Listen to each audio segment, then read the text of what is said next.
guys, it's your boy C-Beck, and I'm coming at you today with a video all about laning, okay? So real quick, I picked Sparrow, I picked an ADC just because it's easy to kind of show you guys how to get those last hits, how to get a split push in, and all that other fun stuff. So you see right here, you're focusing, we're just trying to go for last hits, alright? Now I'm actually laning right now against two enemies. I got an ADC and a fighter, so I should obviously be at a huge disadvantage here. But as you can see, if you do it right, you're still going to be able to get some good CXP through. Alright, you'll be able to level up, and you can still do what you got to do. So right here, what you're seeing is I'm only firing once, maybe twice at each minion, okay? Tops like 3, but that depends on if you're trying to clear out or not. Okay, so if you're trying to freeze a lane, which is what I'm doing right here, I'm freezing my lane on the stairs, which means it's not really going to go much forward or much behind that spot right there where the minion waves are going to meet. Okay, so that's freezing. So I'm getting my last hits right here, getting them in. They're pushing into the tower. I got to get a couple extra hits in here to get them out. Obviously, this early in the game, they're not doing that much damage, so we're really not too worried about it, okay? But with two enemy heroes in my lane, they're able to keep constant pressure, especially with Grim having some decent wave clear, some AoE. I'm sorry, but Grux having decent wave clear with AoE, and then Grim just sniping them out. So you see in my build right here, I started off the first 3 card points, I did a freaking health potion and 2 strike tokens. That's just to maintain, okay, that sustainability with the health potion, and then the 2 strike tokens are there to hit those last hits and do some extra damage against enemy heroes if they end up getting stupid, or if one of my freaking gankers comes in. So, I don't really like to throw a mana pot on at first whenever I'm using an ADC, because I'm not really using mana. Alright, I don't really ever push hard lanes with an ADC. That's just not my style. It's not how I do it. Casters, whole nother story. I'll push the hell out of a lane with 6 card points in a caster. You know, it's just what I do. I'm an aggressive caster. But ADC, you really can't do that because you're just going to get smoked and ganked all day long. Especially an ADC that doesn't have an escape. So you're going to see Bellica come up here, and I really don't know what the hell she's doing. She comes up, she's going to drop a freaking knockup, and then she's going to run away. Like I said, I don't know what she's doing.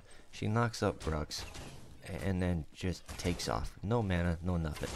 But anyways, the reason I point that out is if you see an enemy or a friendly fighter, jungler, anybody coming up to gank, push your lane a little bit, okay? Make their focus and attention hit you. That way, your ganker can come up and be more effective, get those couple shots and pull back. So, fast forwarding in the video just a little bit here, okay? I got a chance to push my lane just a little bit now because I want to drop my ward. Now, where I like to drop my ward as an A1C or as an ADC is that freaking jungle right there to my right, that little canopy. And you know, I know I'm dropping this little hint right now. Monolith's going to be out in a couple of days. None of this is going to mean a damn thing as far as freaking ward placement because it's all going to change. But if for whatever reason they bring a gore back, or you just need a tip in the next couple weeks, there you go. That's where I like to drop mine. Helps me get a good bird's eye view of anybody coming up from that red jungle right there, because that's a ganker's paradise, is that red jungle. You know, they'll hit that, get that extra damage and attack speed, and just come wailing on your ass, especially if you're a Sparrow. Alright, Sparrows are so easy to gank, it's stupid. So again, we're trying to focus on last hits. We're pushing a little bit more, but we're still staying safe. Okay, using an ability here and there just to make sure that lane freeze stays where it's supposed to be. Expedites a couple of last hits, and we're going to keep doing what we need to do. Okay, so the biggest thing, and you'll see here in a minute why you want to do this freaking lane freeze, is you get to be able to farm up. Okay, you guys are going to be able to see Grim make a mistake, alright, and it's going to cost him, because I was able to farm up, I was able to do some good damage, not getting ganked all freaking game long, because that slows down your build time and all that stuff. Every second that you're out of the game not getting last hits, you're not leveling up as much. And each individual minion you don't get a whole heck of a lot off of, like this one. So if I wanted to speed it up, I ended up shooting him twice. I shot him once to lower his health down a little bit right there, and then I shot him again. So for right now, map awareness, let's take a look at the mini map.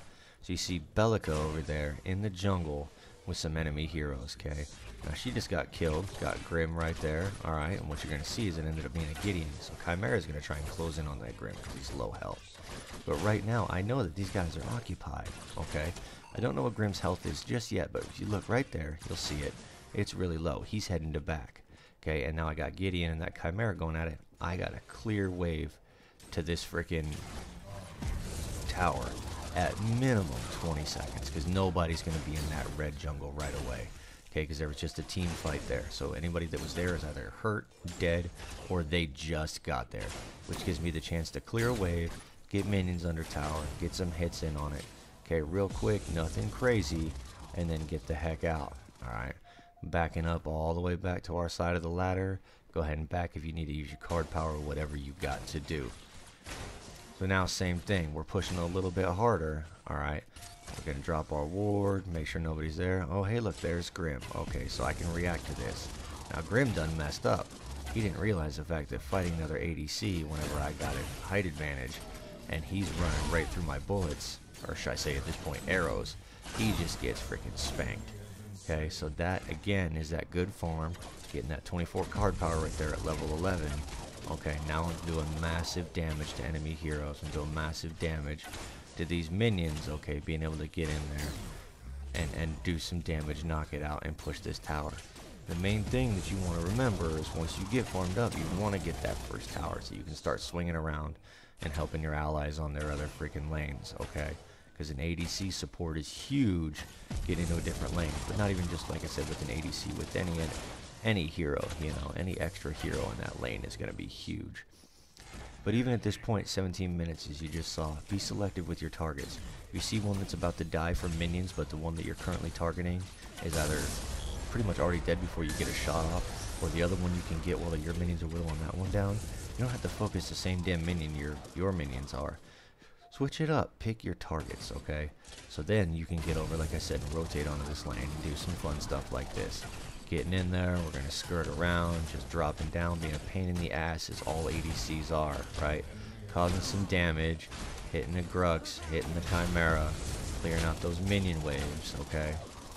Speaking of clearing out minion waves, how many times you guys been through a freaking game where you use your ult 2 or 3 times a game?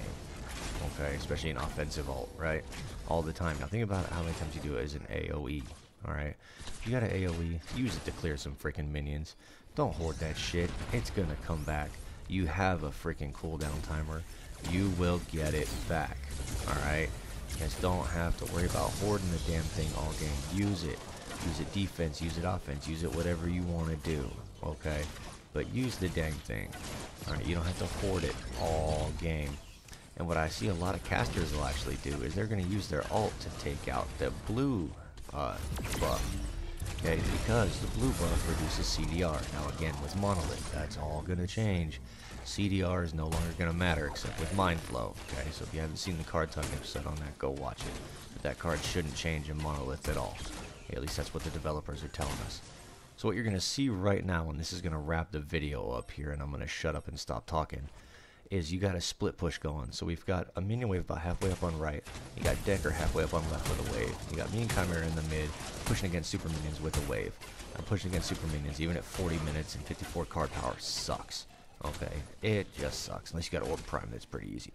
But this is what's called a split push, okay? So Decker and I are actively pushing a lane. They're defending over there on right, my allies are. Everything's good to go. You don't have to put yourself out there where you're going to get ganked, where you're going to get rocked. Stay back, play some freaking D on the offensive side, okay? That's going to wrap it up, guys, alright? So, laning, split pushing, last hits, get it done. Hope you guys enjoyed the video. We out. Peace.